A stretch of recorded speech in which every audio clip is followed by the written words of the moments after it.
Hello friends, SEBI ने एक RTI के जवाब में यह कहा है कि सेबी सहारा की कोऑपरेटिव सोसाइटियों में बर्ड्स एक्ट 2019 के द्वारा भुगतान करने की अनुमति नहीं दे सकता है।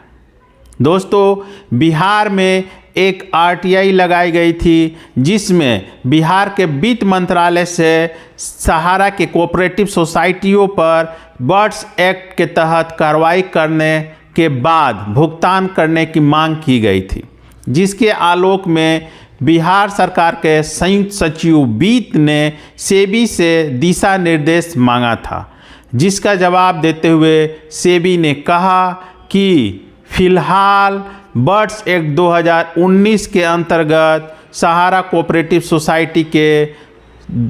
के सोसाइटी का भुगतान नहीं किया जा सकता है। दोस्तों, क्या है पूरी खबर, साथ ही साथ हम लोग बात करेंगे कि आखिर सरकार, जो मोदी सरकार, इस बर्ड्स एक्ट 2019 के तत्वाधान में क्या खेल खेल रही है। आप लोगों को पता ही है कि 30 जनवरी को जब पूरे भारत में सहारा निवेशकों का आंदोलन था, तब दिल्ली के बीजेपी कार्यालय पर बीजेपी के सांसद राकेश सिन्हा की अगुवाई में बर्ड्स एक्ट 2019 को पूरे देश में लागू करके सहारा निवेशकों का भुगतान करने की बात कही गई थी। लेकिन अब यह बात खुलकर सामने आ रही है कि सेबी बर्ड्स एक्ट 2019 के अंतर्गत भुगतान करवाने को तैयार नहीं है। तो इस तरह से यह खेला सहारा के निवेशकों के साथ किया जा रहा है। पूरी खबर पर हम लोग आज बात करेंगे। तो दोस्तों, अगर आप लोगों ने अभी तक हमारे चैनल को सब्सक्राइब नहीं किया है तो प्लीज़ सब्सक्राइब कर लीजिए। जैसा कि आप लोगों को पता है कि मोदी सरकार 2019 में the banning of unregulated deposit scheme act 2019, जिसको बर्ड्स एक्ट 2019 के नाम से जाना जाता है, इसको लागू किया था। और इसको लागू करते समय मोदी सरकार ने सभी निवेशकों को यह कहा था कि अब जिनका भी पैसा कोऑपरेटिव सोसाइटी और चिट फंड कंपनियों के द्वारा लूट लिया गया है, उनके साथ धोखाधड़ी की गई है, तो बर्ड्स एक्ट के अंतर्गत कार्रवाई करते हुए उनको पैसे को शीघ्र लौटा दिया जाएगा। अब इसको लागू करते समय यह भी कहा गया था कि धीरे धीरे यह देश के सभी राज्यों में लागू होगा। लेकिन अभी पिछले दिन बिहार में एक निवेशक, जो सहारा के निवेशक हैं, उन्होंने बिहार के संयुक्त सचिव जो वित्त हैं, उनसे बर्ड्स एक्ट के अंतर्गत सहारा के सोसाइटीज़ पर कार्रवाई करके अपने भुगतान की मांग की थी। आप स्क्रीन पर देख सकते हैं कि उन्होंने आरटीआई के द्वारा जो सूचना मांगी है वित्त सचिव से, उसमें क्या है। उन्होंने साफ साफ लिखा है कि सहारा इंडिया समूह में जमा राशि एवं परिपक्वता राशि भुगतान करने हेतु प्राप्त शिकायत के आवेदन में बर्ड्स एक्ट 2019 के प्रावधान के अग्रतर कार्रवाई करने के संबंध में, मतलब सहारा का जो निवेशक थे, उन्होंने यह मांग किया था कि सहारा के निवेशित राशि का भुगतान नहीं किए जाने के कारण निवेशक द्वारा इस कार्यालय का आवेदन समर्पित किया गया है, जो बर्ड्स एक्ट तहत कार्रवाई करने का अनुरोध किया। मतलब जो निवेशक है, उन्होंने संयुक्त सचिव बिहार के जो वित्त है, उनसे यह निवेदन किया था कि बर्ड्स एक्ट को बिहार में लागू कर सहारा के जो सोसाइटीज़ हैं उनका भुगतान कराया जाए। अब चूंकि स्पष्ट दिशा निर्देश संयुक्त सचिव वित्त के पास नहीं था, तो इसके लिए उन्होंने इस आरटीआई को सेबी के पास फॉरवर्ड कर दिया और सेबी से यह गाइडलाइन जानना चाहा कि क्या बिहार में बर्ड्स एक्ट 2019 के अंतर्गत सहारा के सोसाइटीज़ का भुगतान किया जा सकता है। जैसा कि आप विषय में पढ़ सकते हैं कि साफ साफ इसमें लिखा है कि सहारा इंडिया समूह में जमा राशि और परिपक्वता राशि के भुगतान कराने हेतु प्राप्त शिकायत आवेदन के संदर्भ में बर्ड्स एक्ट 2019 के प्रावधान के तहत अग्रतर कार्रवाई करने के संबंध में। साथ ही साथ नीचे में आप इसमें देखिएगा लिखा हुआ है, अतः अनुरोध है कि शिकायत आवेदन में वर्णित तथ्यों को जांचकर बर्ड्स एक्ट 2019 के तहत नियामक के रूप में नियमानुसार कार्रवाई करने की कृपा की जाए तथा कृत कार्रवाई से वित्त विभाग बिहार पटना और आवेदक को भी अवगत कराने की कृपा की जाए। तो इसमें साफ साफ बिहार के जो वित्त सचिव हैं, ज्वाइंट सचिव हैं, वो सेबी से कह रहे हैं कि इसमें दिशा निर्देश किया जाए और इसकी सूचना जो आवेदक है, आरटीआई आवेदक हैं, उनको भी दी जाए और बिहार सरकार को भी इसकी सूचना दी जाए। तो इस आरटीआई के जवाब में 5 फरवरी को जो जवाब सेबी ने जारी किया है उसको सुनकर आपको आश्चर्य होगा। सेबी ने अपने जवाब में कहा है कि शीर्षक सहारा संस्थाओं के खिलाफ आपकी शिकायत का मतलब जो आरटीआई के द्वारा जो पूछा गया था, जो वित्त सचिव ने पूछा था, उसका जो जवाब देते हुए लिखा उसमें पहले नंबर पर दिया है, शीर्षक वाले मामले में सेबी से आपकी शिकायत प्राप्त हुई। हालांकि कृपया ध्यान दें कि सेबी नीचे दी गई 3 संस्थाओं से संबंधित शिकायतों से निपटता है। जो पहला संस्था Sahara India commercial corporation limited, दूसरा है Sahara India real estate corporation limited, तीसरा है Sahara housing investment corporation limited. मतलब सेबी का कहना है कि बर्ड्स एक्ट के अंतर्गत सिर्फ 3 संस्थाओं सहारा इंडिया कमर्शियल और जिसका मैंने पहले अभी नाम धरा, सिर्फ इन 3 संस्थाओं से ही निपटता है। लेकिन अब जब सेबी से इन 3 संस्थाओं के बारे में कार्य के बारे में भुगतान की बात की जा रही है तो सेबी कह देता है, जैसा कि दूसरे अन्य स्रोतों से मैंने पहले ही बताया कि सेबी कह देता है कि इन 3 कोऑपरेटिव सोसाइटी पर भी जांच कर रहा है सेबी। तो फिलहाल जब तक जांच होगा नहीं और मामला कोर्ट में पेंडिंग है, तो जब तक जांच प्रक्रिया पूरी नहीं हो जाती तब तक भुगतान नहीं होगा। तो इस तरह से सेबी सीधे सीधे जो 3 कोऑपरेटिव सोसाइटी के मामले में तो स्वीकार करता है, लेकिन जो दूसरा जवाब देता है कि उसमें वो भुगतान इसमें नहीं हो पा रहा जब तक कि जांच पूरी नहीं होगी। और जांच काफ़ी दिनों से चल रही है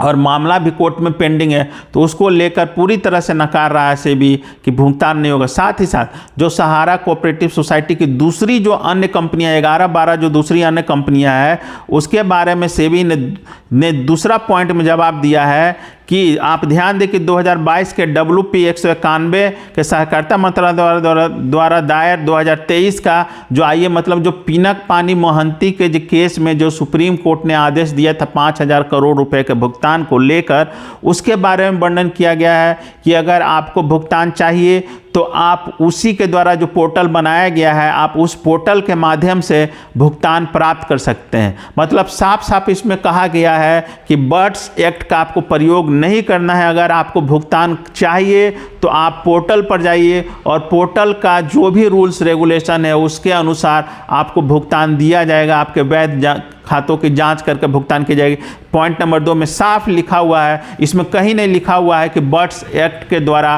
कार्रवाई की जा सकती है। मतलब आपका इन जो 3 ऊपर के सोसाइटियों के बारे में कहा गया है कि उसमें कार्रवाई की जा सकती है, लेकिन उसकी जांच से भी कर रहा है तो फिलहाल उसमें भी भुगतान नहीं होने जा रहा है। और बाकी जो कोऑपरेटिव सोसाइटी है उसके बारे में कह रहा है कि उसका भुगतान, जबकि सिर्फ 4 ही कोऑपरेटिव सोसाइटी का भुगतान रिफंड पोर्टल के द्वारा होता है, लेकिन ये इस बात को सेबी गोल कर दे रहा है, बोल रहा है कि इसका भुगतान के लिए आपको जाना है तो पोर्टल पर जाइए, सुप्रीम कोर्ट के आदेश से भुगतान किया जा रहा है। इसके अलावा जो तीसरा नंबर पॉइंट उसमें क्या लिखा है कि अन्य जो इसके अलावा जो अन्य सहारा संस्थाओं के संबंध में संलग्न सूची के अनुसार आप उपयुक्त प्राधिकार से संपर्क कर सकते हैं।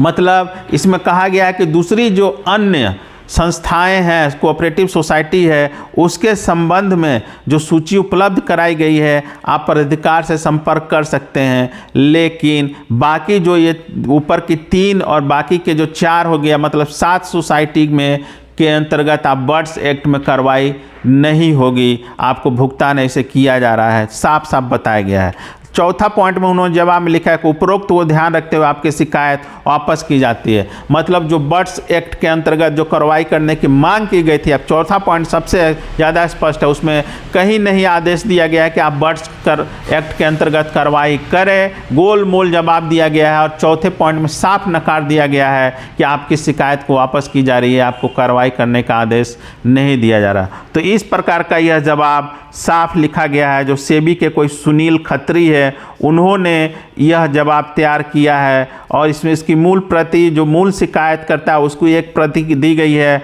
और दूसरा रविंद्रनाथ गुप्ता जो ज्वाइंट सेक्रेटरी बिहार सरकार वित्त हैं उनको इसकी कॉपी दी गई है। तो इसमें आप साफ साफ देख सकते हैं कि किस प्रकार से गोलमोल तरीके से सेबी यह नकार रहा है कि बिहार में, बाकी जगहों की बात छोड़िए, बिहार में बर्ड्स एक्ट के द्वारा कार्रवाई नहीं की जा सकती है। तो आप मान सकते हैं कि पूरे देश के लिए, चूंकि सेबी का जो भी आदेश और नियम होता है पूरे देश में लागू होता है, तो पूरे देश के लिए भी यही व्यवस्था होगी। तो आपको जो झुनझुना 30 जनवरी को बीजेपी कार्यालय में राकेश सिन्हा जो बीजेपी के सांसद हैं उन्होंने दावा किया था कि बर्ड्स एक्ट के द्वारा आपका भुगतान दिलाया जाएगा, तो आप समझ सकते हैं कि किस प्रकार लोगों को बीजेपी सरकार बेवकूफ़ बना रही है। लिखित में जब उनसे जवाब मांगा जाता है तो लोग साफ मना कर देते हैं और चोचलेबाजी करते हैं। 30 जनवरी को चूंकि पूरे भारत में सहारा का आंदोलन था, तो ऐसी स्थिति में उन्होंने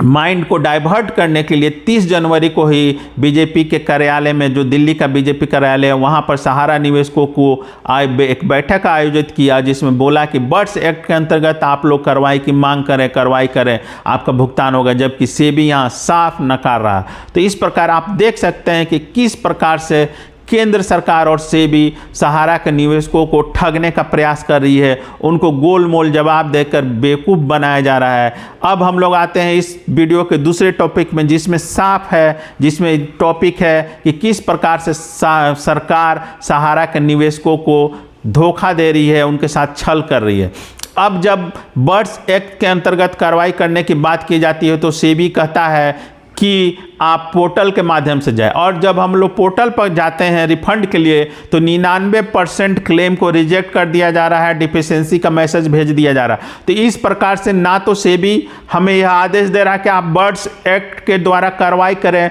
और ना ही पोर्टल से हमारा भुगतान हो पा रहा है। तो आप देख सकते हैं कि किस प्रकार से लोगों को बेवकूफ़ बनाया जा रहा है। जब वो पोर्टल पर जाते हैं तो उनके क्लेम को रिजेक्ट कर दिया जाता है, और जब वो बर्ड्स एक्ट के अनुसार कार्रवाई करने की मांग करते हैं तो कह दिया जाता है कि आप पोर्टल पर जाइए, वहां से आपको रिफंड मिलेगा। और जो 3 सहकारिता कंपनियां हैं उनकी जांच चल रही है, मामला कोर्ट में है, तो फिलहाल उनका भुगतान नहीं होगा। तो इस प्रकार आप देख सकते हैं कि किस प्रकार सरकार से भी सहारा मैनेजमेंट मिलकर सहारा के निवेशकों को धोखा दे रहा है, छल कर रहा है, उनके साथ बहुत बड़ा खेल कर रहा है। अब निवेशकों को यह बात समझ में नहीं आ रही है। कुछ लोग हैं जो अभी भी यह दावा कर रहे हैं कि मोदी जी आएंगे, भाषण देंगे, गारंटी देंगे और सबका भुगतान कर देंगे लोकसभा चुनाव से पहले। तो भाई मैं उन लोगों से कहता हूं कि आप लोग ज़रूर मोदी जी से भुगतान करवाइए, सबका कल्याण हो जाएगा। मोदी जी तो भाषण देंगे ही, लेकिन भुगतान कब देंगे यह आप लोग सुनिश्चित कीजिए। जो लोग इस पर वीडियो बना रहे हैं कि मोदी जी भाषण दे के सबका भुगतान की गारंटी देंगे, तो भुगतान की गारंटी भाषण में ही देंगे कि सबके खाते में देंगे, अब ये आने वाला समय बताएगा। तो मैंने एक हकीकत आप लोगों से बताई कि किस प्रकार केंद्र सरकार गोलमोल का तरीका करके निवेशकों के साथ खेला कर रही है। जब सेबी से बर्ड्स एक्ट के अंतर्गत कार्रवाई करने की मांग की जाती है तो सेबी पलट जाता है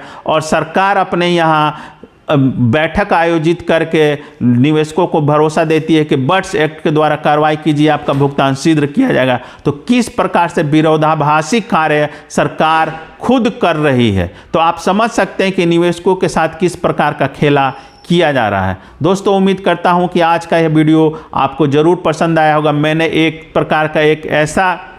मैंने आपको डॉक्यूमेंट्री प्रूफ के साथ ये वीडियो बनाया है, कोई फेंका फाके इसमें नहीं है। आपको मैंने अपलोड कर दिया है पूरा लेटर, आप खुद पढ़ के समझ सकते हैं कि आखिर किस प्रकार का खेला आप लोगों के साथ किया जा रहा है। धन्यवाद।